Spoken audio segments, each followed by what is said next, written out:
Y'all, this is the last video to summarize this book. I like to say now that I completely regret and apologize for not listening to you, Dr. Whitlark, about choosing a shorter book. That would have been better.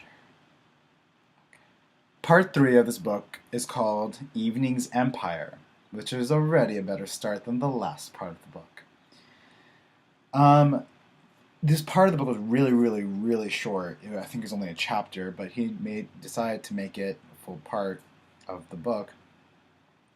The gist of this whole thing is that the narrator comes across his mother's ashes as he's cleaning up and looking for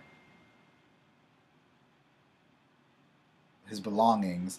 As he comes across his mother's ashes as he is beginning to store all his belongings in Marco's basement. Marco's the guy that he's been staying with while his wife were away, and now is apparently moving in with. It doesn't really give any specifics of how long his mother has been dead, but she's been dead for a while. Um, and when he finds these ashes, he just feels compelled to just go on a walk. He didn't. He does. I can't stress to you enough how much this narrator does not give us a reason for why he does things, but gives us a story for what might have caused the reason. He takes the urn and he goes for a walk up the road, and he ends up under the Manhattan Bridge, which is I think it's a good 5 to 10 mile walk from where he was. Long way to walk with an urn of ashes. Well, he makes a paper boat, and he puts the ashes in the paper boat. He puts the boat onto the river, but he walks into the river and then puts the boat down about in the middle of the river, and where the water kind of flows more freely, and he sets the boat on fire and sets his mother's ashes out to sea.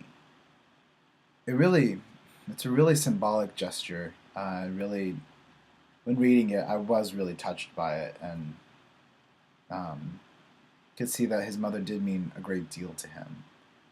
I wish he talked about it more. I wish he just didn't leave his history so open-ended and so bah.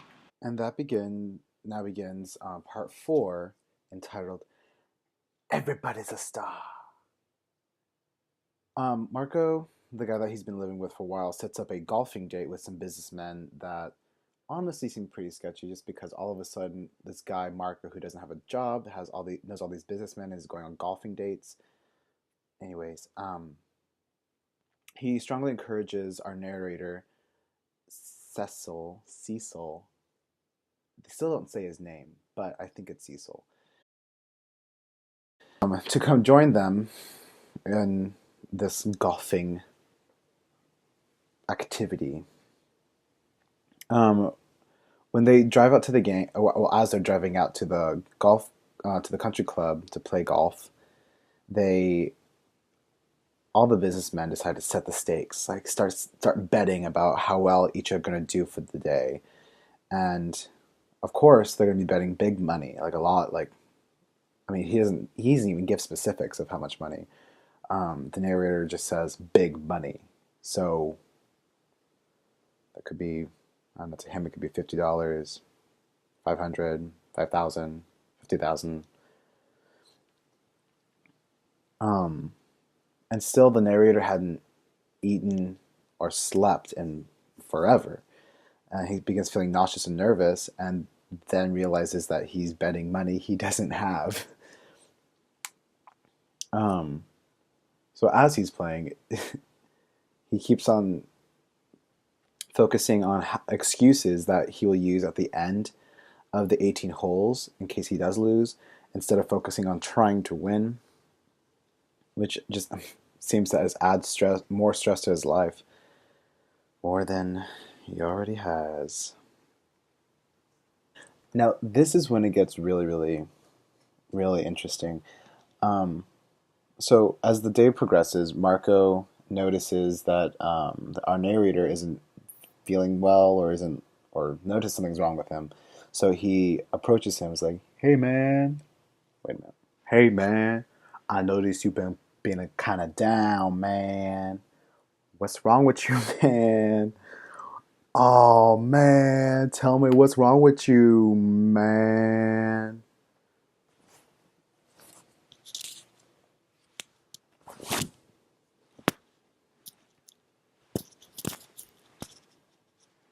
Meanwhile, the narrator is just trying to figure out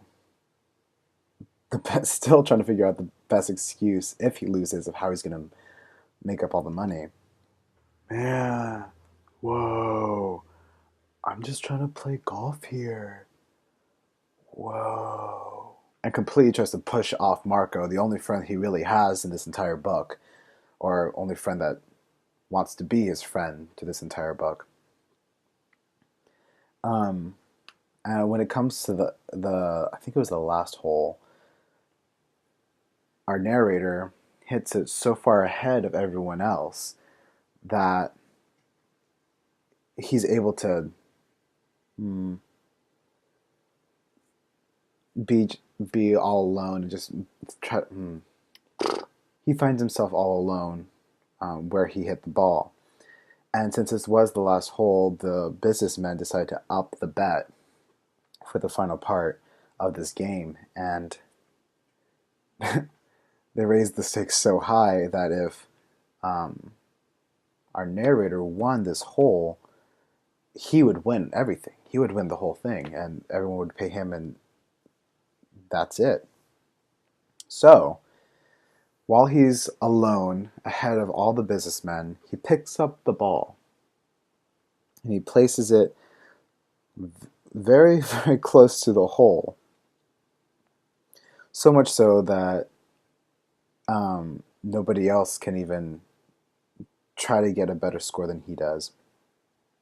So he wins.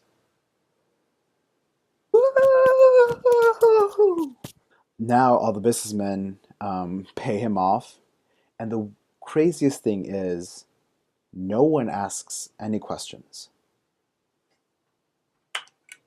Like, it's not sketchy enough that this man who's losing this entire time all of a sudden gets the best score out of everyone based on the last hole.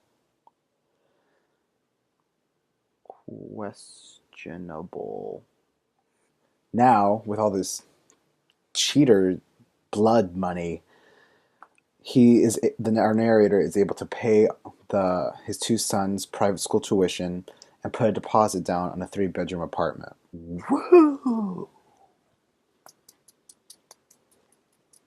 And then afterwards, he just gets on a bus to go join the rest of the family, and he of course had bought small gifts for these people, for his family, his sons.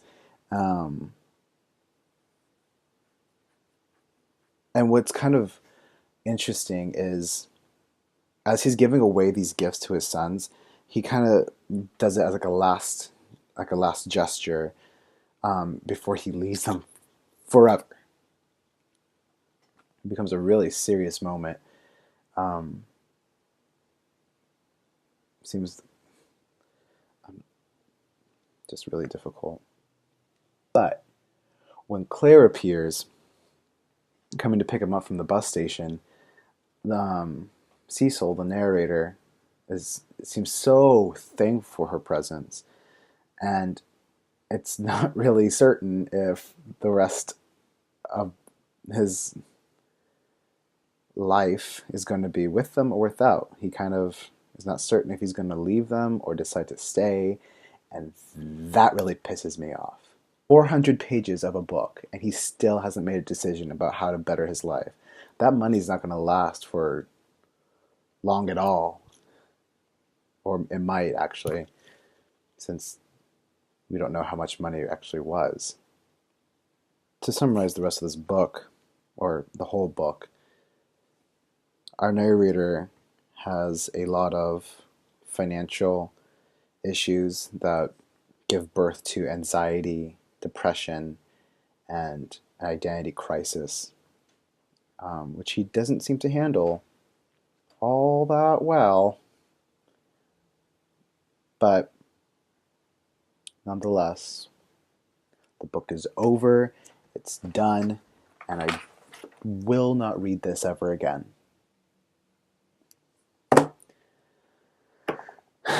Dr. Whitlark, again, I apologize for not taking your advice and reading something shorter. This was stressful.